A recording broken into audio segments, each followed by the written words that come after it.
What if the next attack on your country is not against soldiers or military bases, but aimed directly at the lifelines that keep your family alive? Imagine waking up one morning to discover that war has slipped out of the distant trenches and crept into the very veins of your city. Suddenly, the power that lights your home, the water that fills your glass, and the heat that wards off the bitter cold, all of it is at risk. This is not a distant threat. This is a new front line, one that runs beneath your feet and through every home. On the night of October 10th, something happened that rewrote the rules of modern warfare. More than 100 drones and waves of missiles tore through the skies above Kiev and well beyond. In just a few hours, everything changed. The targets were not tanks or soldiers. Instead, energy hubs, massive hydroelectric dams, and sprawling thermal stations became the new battlefield. The result? Thousands of families were plunged into utter darkness, left without electricity or running water, their sense of safety ripped away in an instant. Social media feeds exploded with footage, flames raging through the night, entire city blocks swallowed by blackouts. But this was not just a problem for Kyiv. Entire neighborhoods, even remote towns hundreds of miles away, vanished into the night as the fragile grid failed. The scale was staggering. The destruction was impossible to ignore. It was as if the heartbeat of the nation itself had been attacked. But it was not just about numbers or statistics. The drones themselves had evolved. They were no longer the crude, imprecise weapons of years past. Some now boasted manual controls, allowing for greater precision. Others carried thermobaric warheads, devices specifically designed to ignite, to spark massive fires, to incite panic and chaos with every impact.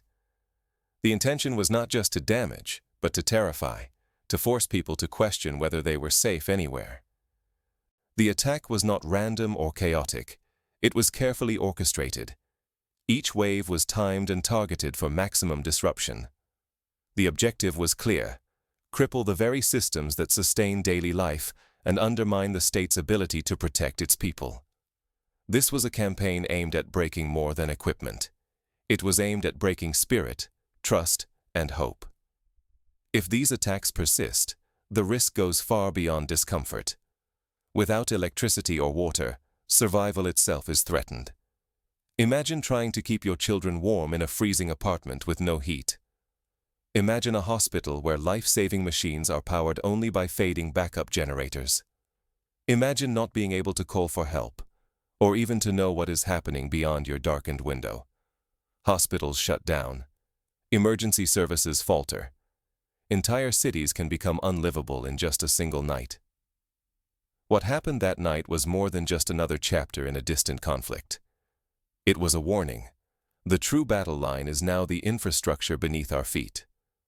To understand why this matters, and what it could mean for every nation, we need to look closer.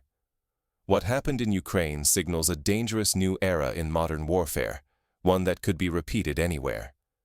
To grasp the full impact, we must retrace the events leading up to that night and see how each strike reverberated through the delicate system of modern life.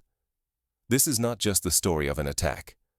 It is the story of a nation forced to adapt as the very rules of war are rewritten in real time. Why have power plants, gas pipelines, and railway stations become as strategically vital as any military base? In today's wars, the battlefront is no longer distant, no longer defined by muddy trenches.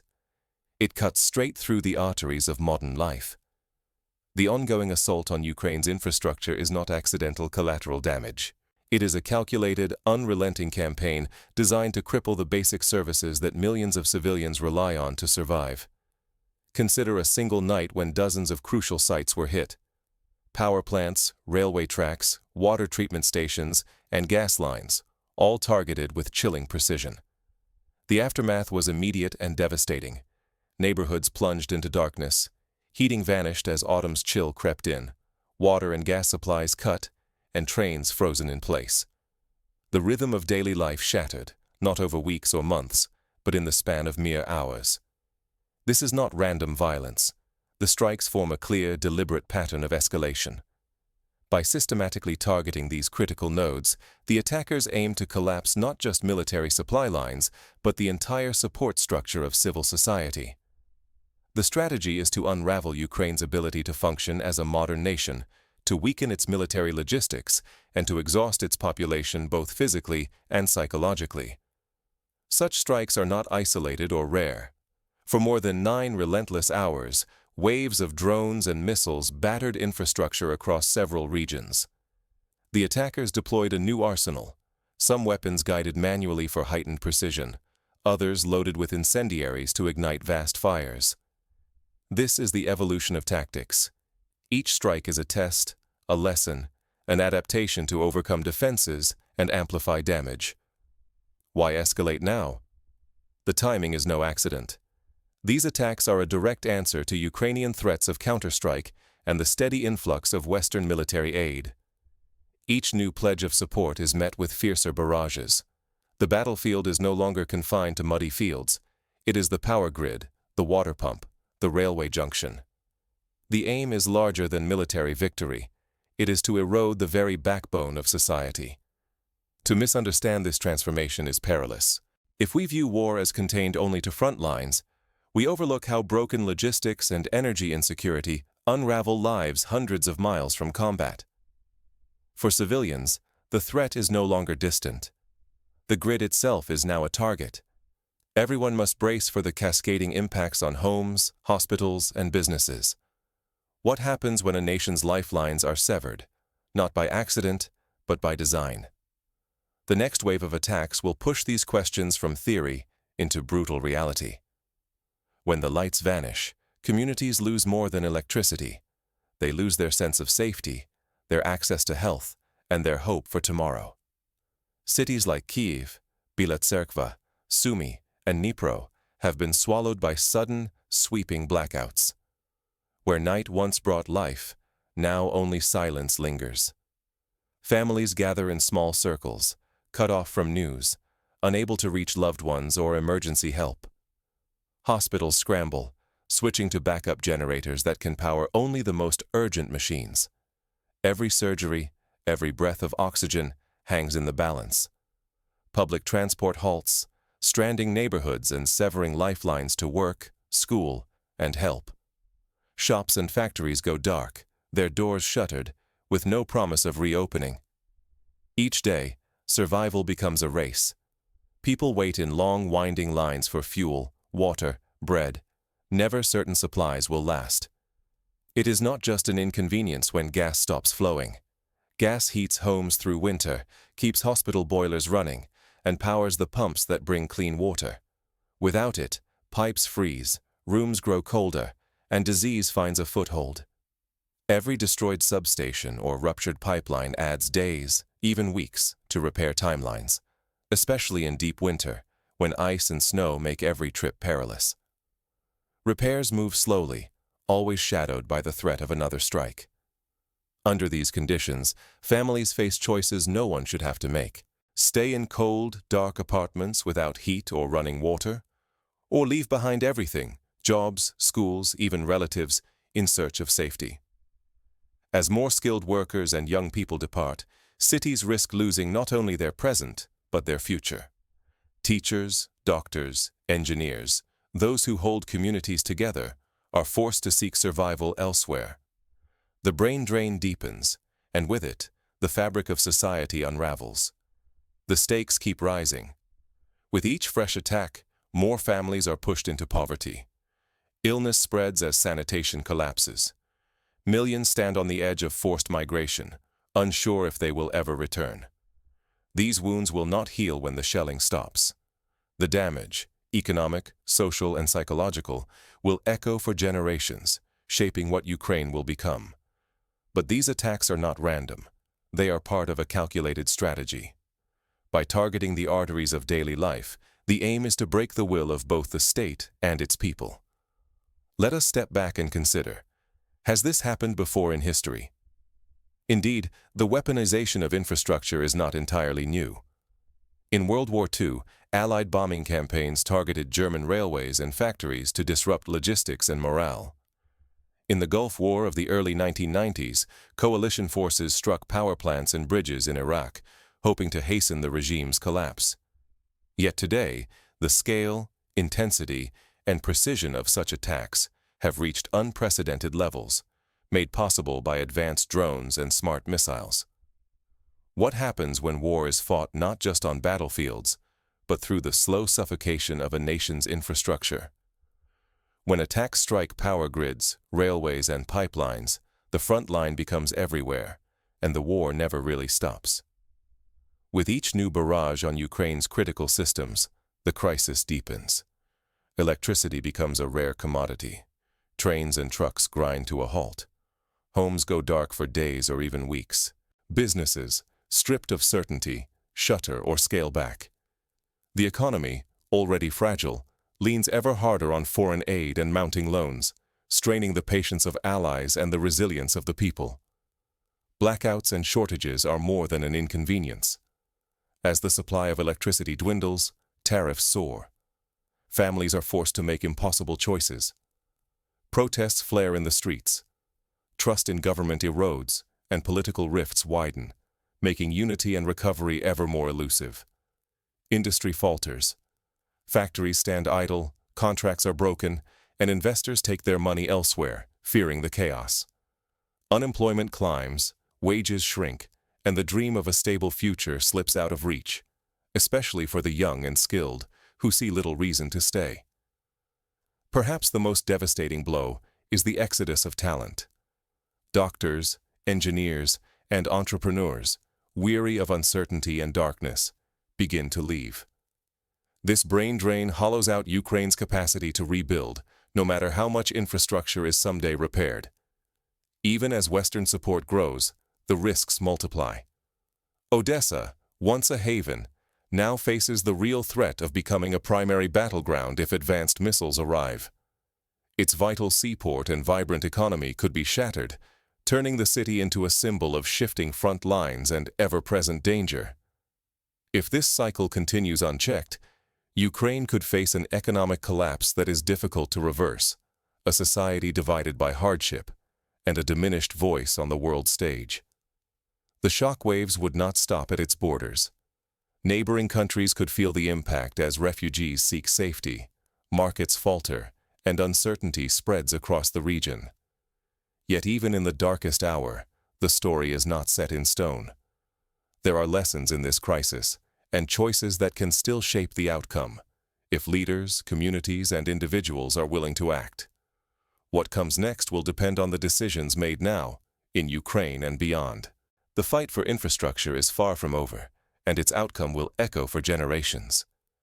How do societies persist, and even adapt, when their very foundations are always under threat? When power, water, and transport can fail at any moment, the first lesson is that preparation is not panic.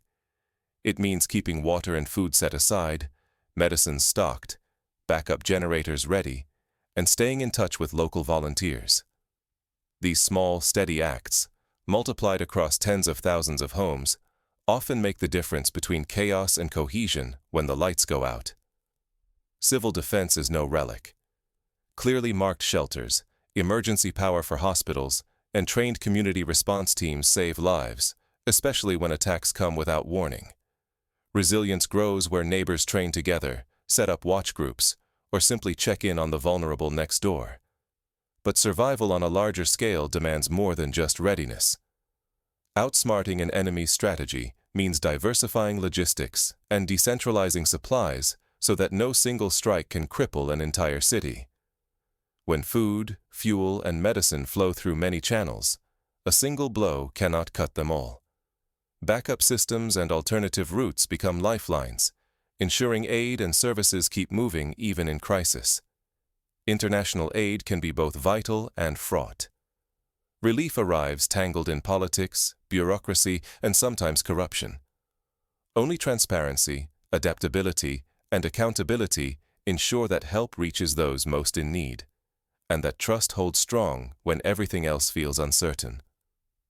In the long run, true resilience comes from investing in sturdy institutions, adaptive governance, and networks of solidarity. It is not just about surviving the next blackout, but about building societies that can recover, resist, and even reinvent themselves after disaster.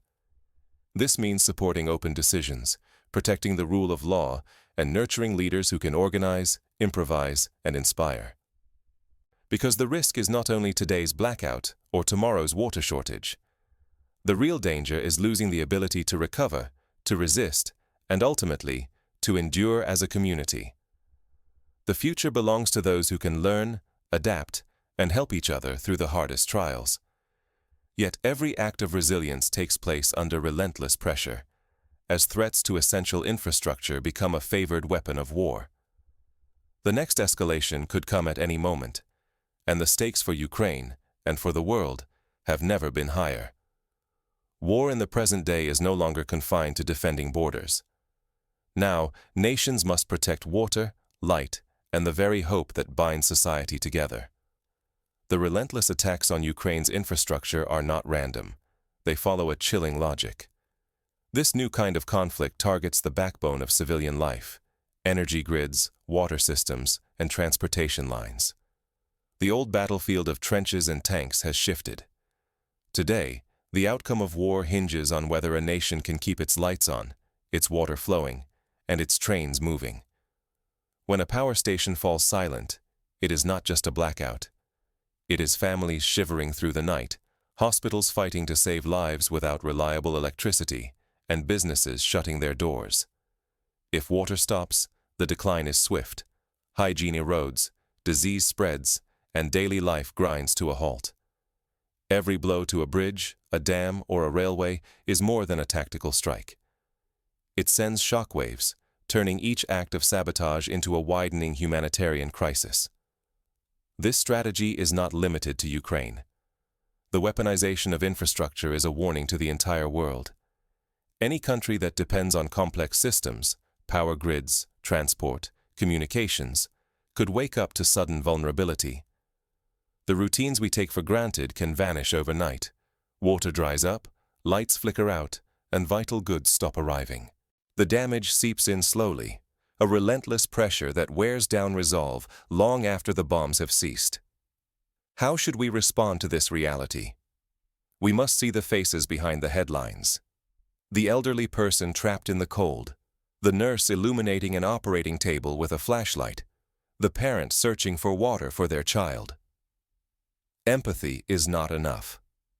Governments, organizations, and individuals must champion humanitarian aid, push for stronger protection of essential infrastructure, and insist that these attacks be met with worldwide outrage and accountability. At home, we must examine our own defenses. Are our systems resilient if disaster strikes? Communities can invest in backup power, local water reserves, and networks of mutual aid. Preparing now is not just a precaution. It is a declaration that we will not be caught unprepared if infrastructure itself becomes the target. A war on infrastructure is a war on hope. Yet hope persists where people act, adapt, and refuse to surrender to silence. Ukraine's ordeal is a harsh lesson, but it is also a call, a warning and a demand for action that echoes far beyond its borders. Let us examine practical steps that can be taken to increase resilience, both in Ukraine and in countries watching from afar. First, governments can invest in decentralizing their energy grids. Instead of relying on a handful of massive power stations, energy can be produced in smaller, local hubs. Solar panels on rooftops, batteries in neighborhoods, even micro-hydro plants on small rivers. This means that if one site is destroyed, the entire city does not go dark. Second, water security must become a priority. In Israel, for example, widespread adoption of desalination and water recycling has allowed the country to endure drought and sabotage. Communities can install rainwater harvesting systems and emergency purification kits. Schools and public buildings can become water distribution centers in a crisis, ensuring that even when the pipes are dry, no child goes thirsty. Third, transportation networks should be layered and redundant. When one bridge falls or one rail line is cut, others should be able to take the load. This was the lesson learned in London during the Blitz in World War II, when bombed railways were quickly bypassed with buses, boats, and even bicycles pressed into service. Today, cities can map out backup routes and stockpile fuel for emergency vehicles, ensuring that food, medicine, and people can still move when disaster strikes. On the community level, resilience comes from knowing your neighbors and building trust. In Finland, regular national preparedness drills bring together citizens, schools, and businesses. Community leaders train in first aid, communication, and crisis management. This social fabric is as important as any generator or bunker. In Ukraine, volunteer networks have sprung up to deliver food to the elderly, coordinate repairs, and provide psychological support, showing that even under bombardment, solidarity can survive. For individuals, practical steps matter. Keep a go bag with essential documents, medicine, and food. Know the location of the nearest shelter. Charge devices in advance and invest in small solar chargers or battery banks.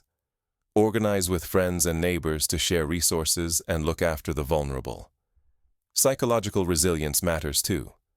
Talk openly about fears and plans, so children and adults alike know what to do and do not feel alone. On a wider scale, countries need legal tools to punish those who deliberately attack civilian infrastructure. International law already prohibits such strikes, but enforcement is often weak. The world can pressure states and companies involved in supplying weapons for these attacks and support investigations into war crimes.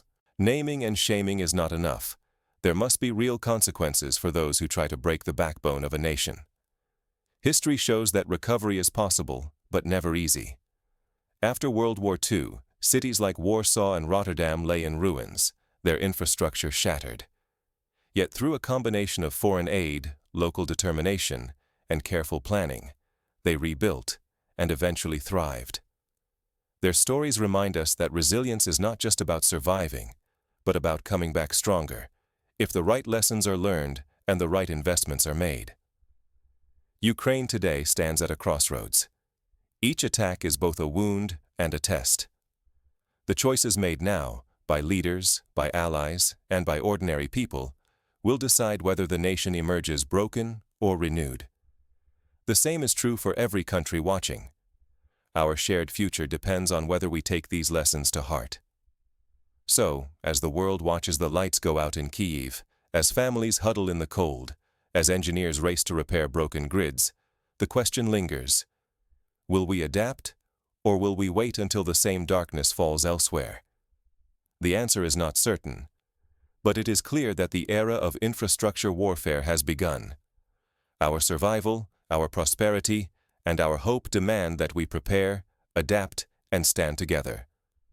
Because when the lifelines fail, the true measure of a society is how it responds, not just in the moment, but in the days, weeks, and years that follow. The question debt has been opened wide. Can we protect the arteries of modern life from becoming the next front line? The closing tension is not whether war will change, it already has. The true test is whether we, as communities and nations, can change with it. The future will not wait. It is being written now, in the flicker of candlelight, in the hum of battered generators, and in the determination of people who refuse to let darkness win.